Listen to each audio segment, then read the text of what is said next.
Fallout New Vegas is a good game. We all know this. Even if you haven't yet played it and you're somewhat of a gamer, I can guarantee you've at least heard somebody sucking the absolute nuts off of this game. But that's not what I came to do, at least not in the conventional way. See, I was playing this game for the first time recently, and that's because I had an open world itch to scratch, and no game was more prolific for things like exploration and roleplaying.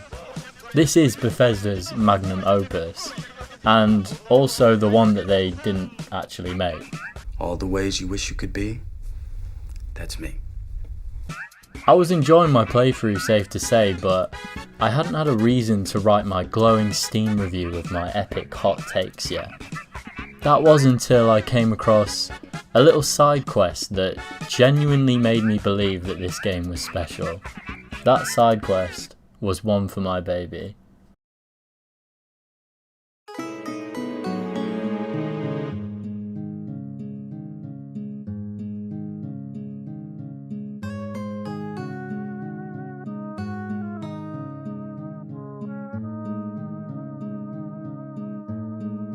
One for My Baby starts quite early on in the game in a small town called Novac. You're very likely to be led there during the main quest, in looking for the man who shot you. And if you're anything like me, you wanted to get a closer look at that big fat green dinosaur in the distance. Holy crap! One really cool thing I like about Novac is that the dinosaur has a rotating shift pattern of 2 snipers. One does days and one does nights, because you never know what's out there, to be honest.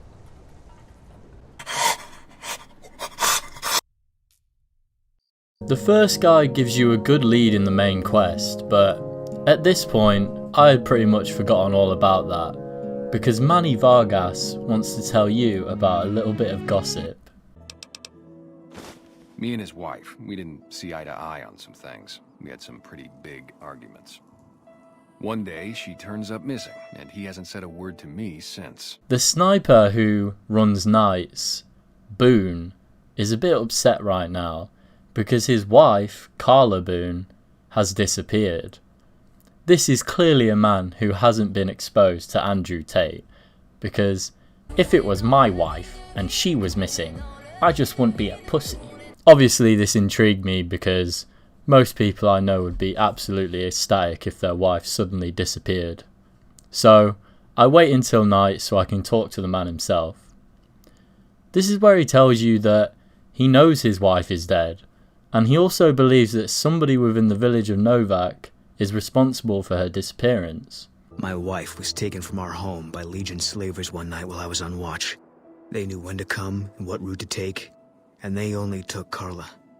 Someone set it up. I don't know who. My wife's dead. I want the son of a bitch who sold her.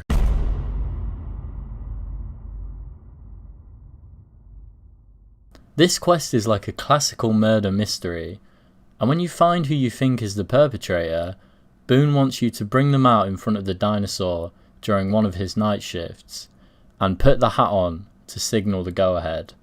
Well, guys, we get you guys a hat on or off? Now, to be fair, at this point I was genuinely very hooked on this quest. The only thing that the game gives you is a prompt to go investigate the place and talk to people, which I absolutely adore. See, most games these days would say, go talk to suspicious man number 1, and give you the exact real-time GPS location of his every movement. But instead, this quest kinda just throws you away and says, you're on your own. And I love that. It gave me the opportunity to really use my brain, which is something I don't do often.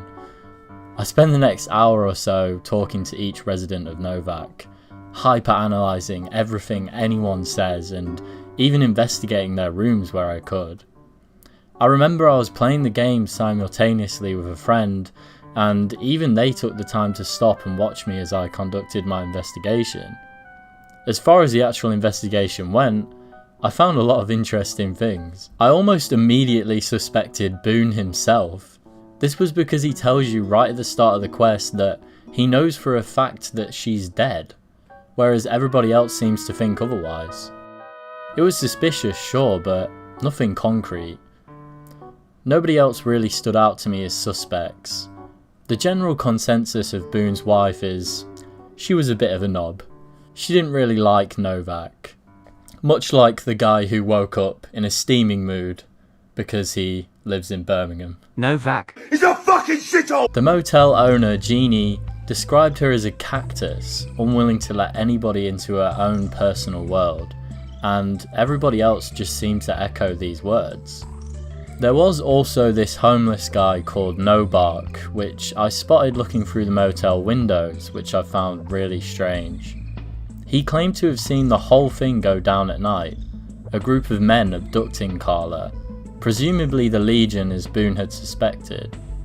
He also said that one of them slipped off into the motel lobby at one point. Interesting, but I don't think I can take anything that he says at face value. Not yet. I go into the lobby, and this time as I speak to Jeannie, I notice a safe on her floor, behind the desk. This wasn't suspicious to me at first because I figured most places that handle money like a business would have a safe, protecting all their revenue, but since my options were running scarce, I decided it's probably worth trying to get in that safe. The safe held a letter, a bill of sale. We, the representatives of the Consul Officiorum, have this day bargained and purchased from Jeannie May Crawford of the township of Novac the exclusive rights to ownership and sale of the slave Carla Boone for the sum of 1,000 bottle caps, and those of her unborn child for the sum of 500 bottle caps, the receipt whereof is hereby acknowledged. We warrant the slave and her young to be sound, healthy, and slaves for life. We covenant with the said Jeannie May Crawford that we have full power to bargain and sell said slave and her offspring. Payment of an additional 500 bottle caps will be due pending successful maturation of the fetus, the claim to which should be guaranteed by possession of this document.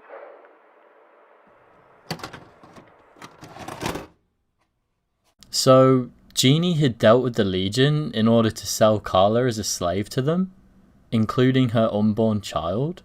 So, that was it, right? Jeannie must be guilty. I guess I should seal the deal with Boone and get this done with. But to be honest, I wasn't satisfied with this. It can't be that easy. Something just didn't add up about this. Carla was pregnant. Nobody had even mentioned this, not one person. Not even Jeannie herself, who surely would have mentioned such a thing. Plus, the sum of 1,000 bottle caps was nowhere to be found in Jeannie's possession. Not in her till, not even in the safe where the bill of sale was found. If it had to be anywhere, the safe would be a perfect spot, so where are the bottle caps? Does somebody else have them? And again, why would Jeannie or anybody know that Carla was pregnant if she was incredibly distant and wouldn't let anybody in?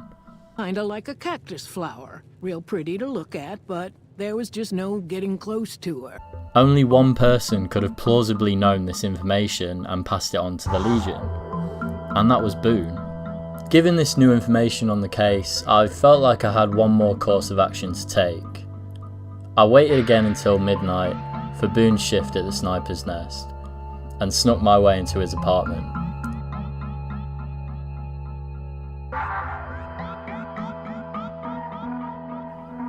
A knife on the floor, and a trail of blood left in his carpet. There was also a mess, like there had been some sort of struggle. This was all the information I needed to make my final decision. If the Legion had truly captured Carla as we've been told, then why would there be blood along with a knife on his bedroom floor? The deal we had read with the bill of sale stated that Carla and her child was to live as healthy slaves, not to be killed. And if there was a group of soldiers such as the Legion, surely they would be competent enough to take one pregnant woman without struggle or blood drawn. Plus, Boone is the only one who could have known that Carla was pregnant. It is of my belief that Boone has written this bill of sale himself and planted it in Jeannie's safe while she wasn't looking, aware of the fact that we are investigating the situation and that we would surely come across this piece of evidence. Many people had also told us during the investigation that she was constantly miserable and hated living here, again, like the man from Birmingham. Is it possible that one day Boone had had enough of his wife's complaining and took matters into his own hands? Maybe it is a bit far-fetched, but then I had remembered. My wife's dead. Fucking up the beast. At this point, my mind was made up. The only thing going against my theory was Novac testifying that he saw a group of men take her during the night. But he was just an old crazy man who had threatened to stab me just for talking to him. Come any closer and I'm liable to stick you with my sticking knife. Old Stick is feeling mighty ornery this day. Nah, this had to be right. I wait for Cliff to close up the gift shop and make my way upstairs. He wanted me to kill the suspect, so that is what I came to do.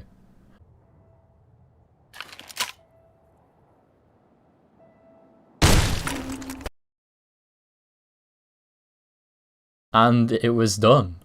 The quest had come to an end, except there was no reward. In fact, the words "quest failed" invaded my screen, and for a minute I felt really stupid. Of course it couldn't have been Boone. He literally gave me the quest. That's not how games work. But after this, I realised just how immersed I was in this quest, in the game. It felt amazing to me what New Vegas had achieved for a second there. The game allowed me to think outside the box and for a moment forget the normal rules and structure that a video game usually follows. And that's why this quest is still stuck with me to this day, and the reason I even wanted to make a video on it in the first place. It may seem weird to want to make an entire video about a very specific, niche side quest from a huge game like Fallout New Vegas, but this was all I needed to show what New Vegas was capable of. The quest, from the start, gave me limited information and just sent me on my task. There were no big blinking waypoints telling me exactly where to go or who to talk to, just limited but enough information to get the ball rolling. The game told me to ask around, but never anyone in particular, and the game never told me to investigate the apartments or surrounding buildings. I just did that because I was immersed in the small playground that the developers had seemingly dropped me in. I also did that because I knew that the developers are smart enough to leave things in the environment. I know that they're committed to creating tiny details that made the world of New Vegas feel alive. Like, for example, the knife and blood that I found in Boone's apartment. It really makes me wonder if this kind of situation I found myself in was really thought about by the developers. Of course, it could have just been clutter from the Legion's capture, but it makes me wonder if the developers really considered this outcome as a way to throw players like me off track, and into a mindset that defies the expectations of a normal rigid game structure. Of course, me and my friend who I was on Discord with at the time had a good laugh about what just happened. I literally just killed an innocent quest giver, and he even explained to me that Boone becomes an ally for the player once you do a few quests for him. We looked up a guide online to see who the true killer was, and not to my surprise, it was Jeannie all along. She had sold Carla to the Legion. This is where my friend reminds me that I can just load an old save and do it right this time, but I refused. At this point I was still unhappy that I was wrong, true, but I had accepted that this was how it happened. I just had to sit back and be impressed at where the game had taken me, and I think it's way more interesting to play a role-playing game like this. If you make mistakes, why load an old save when it's way more interesting to carry on with what happened? If you play like that, all of your decisions hold so much more weight.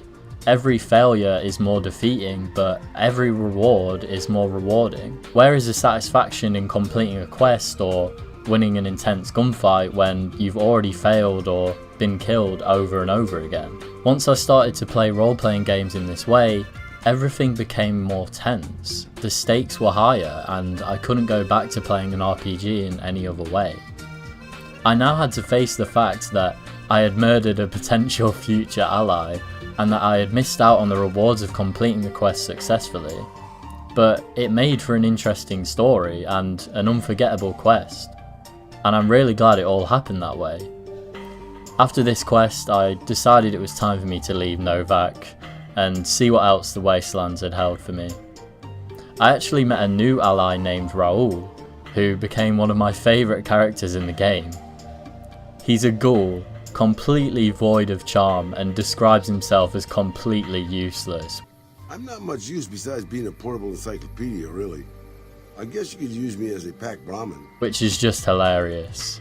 But he's actually pretty good with a revolver, and I became attached to him the more quests we did together.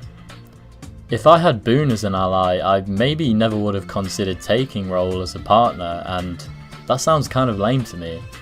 Anything you say, boss. I don't regret how the quest went, and I was pretty happy to leave it on that note. Not before finishing one last thing though.